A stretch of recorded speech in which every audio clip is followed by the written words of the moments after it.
All right, so I'm Marschall Furman. I'm going to be talking a little bit about computer vision.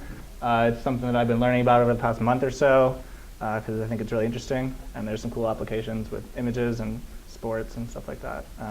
So I have been using a course on udacity.com, which has lots of tutorials and videos and things like that to pick it up. All right, so I'm going to talk a little bit about what computer vision is, and then I'll go into how computers see images and what they are trying to do with them.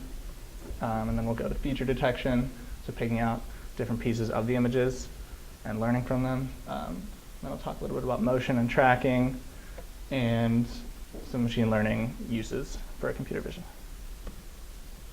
So, no intro is complete with a terrible Venn diagram.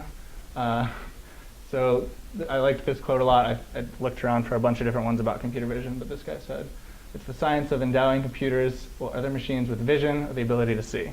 So basically humans have really complex vision capabilities and computers don't. And so we're slowly teaching them the things that we know as we understand what we know ourselves. And so computer vision is this really interesting intersection between computer science and kind of vision theory. And so there's people on all different sides working on it, from engineers who are trying to learn about systems and manufacturing and things like that, to psychologists who are trying to understand how humans see and then put that into algorithm form.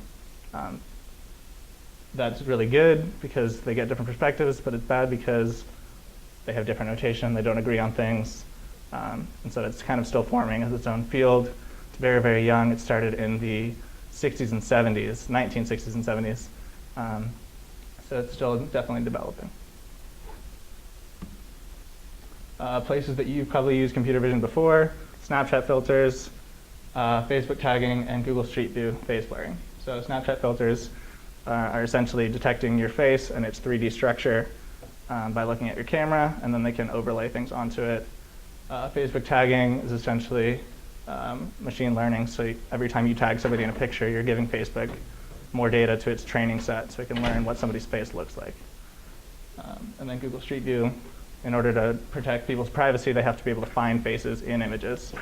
So I was looking around at some of those, and if you look long enough, you see that like the KFC guy looks like a face, so he gets blurred out on Google Street View.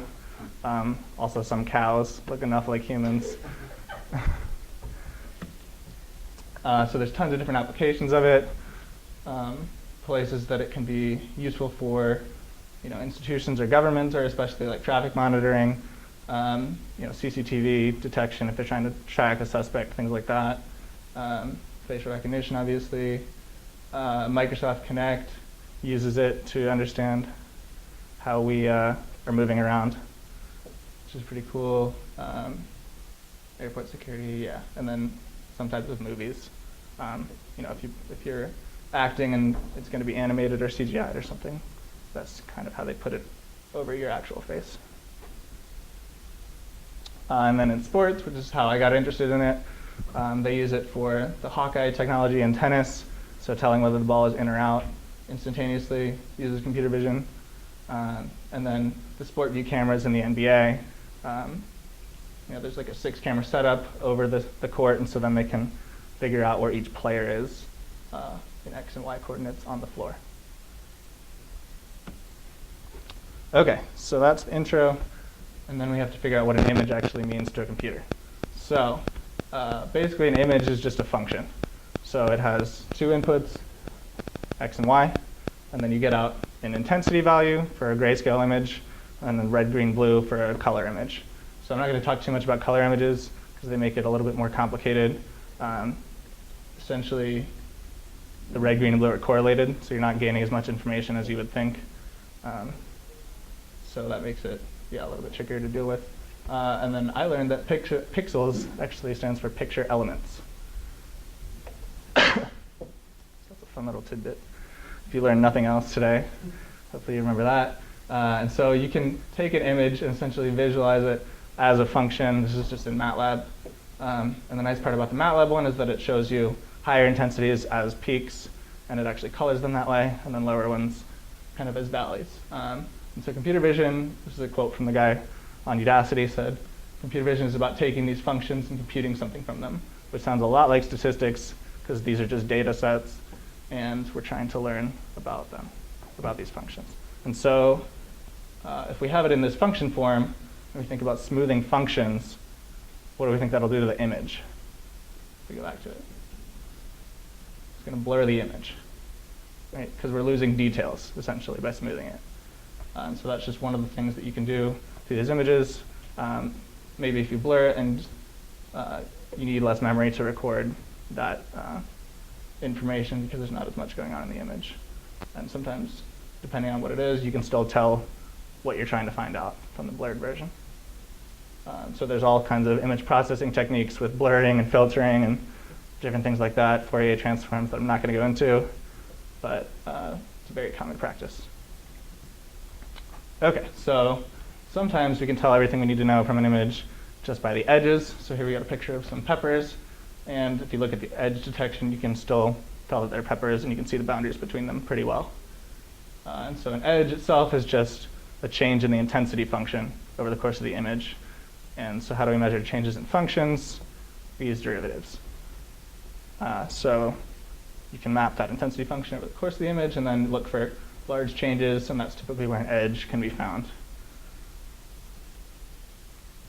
And since it's 2D, we can do derivatives in both directions, x, y, and then we put it back together, get an orientation and a magnitude, just calculus stuff. There's a lot of calculus that came up when I was learning it, mostly matrix calculus and some linear algebra stuff. So it's all good to know.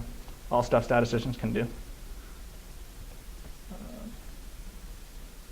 So here's an example of a picture, and you can look at the derivatives in both directions.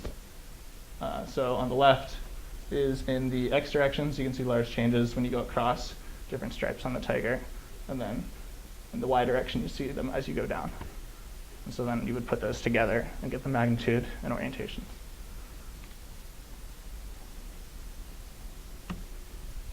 So here's a picture of a woman named Lena that gets passed around a lot in computer vision examples. Nobody knows where it came from. And so it's a typical example for understanding how edge detection works. So this is the original image. And essentially what we do is we start with the magnitude of that gradient, so combining the x and y direction. And then we threshold it. We want only edges with a certain magnitude. Then we do something called thinning. So basically, some of those edges look pretty blurry. And so we try to thin them down to a pixel or less than a pixel width each by transforming our functions. And then you can see, like on her chin, that it's missing pieces. And so there are ways to kind of recover that as well by putting it back together. And so then the original image and edge detected image.